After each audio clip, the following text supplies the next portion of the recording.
মোবাইলে কোরআন তেলাওয়াত শুনলে সওয়াব হবে কিনা খুব গুরুত্বপূর্ণ একটি বিষয়।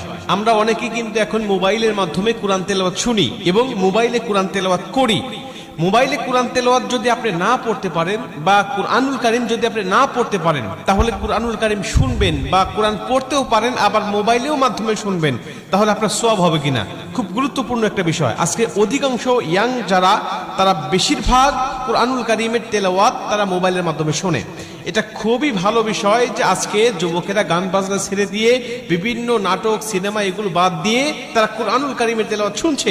রাত্রিবেলায় কোরআন তেলাওয়াত শুনতে শুনতে অনেকে ঘুমিয়ে যাচ্ছে। আর কোরআন তেলাওয়াত শুনলে আপনার সওয়াব হবে কিনা এ ব্যাপারে আল্লাহ পাক স্বয়ং নিজে কুরআনুল কারীমের মধ্যে উত্তর দিয়েছেন। আল্লাহ বলছেন, ওয়াইদা কুরিয়াল কুরআনু ফাসতামিউ লাহু ওয়া আনসিতু লাআল্লাকুম তুরহামুন। আল্লাহ পাক বলছে, যখন কুরআনুল কারীমের তেলাওয়াত হয় তখন তোমরা চুপ থাকো, তোমরা কথা বলো না। ওয়াইদা কুরিয়াল কুরআনু ফাসতামিউ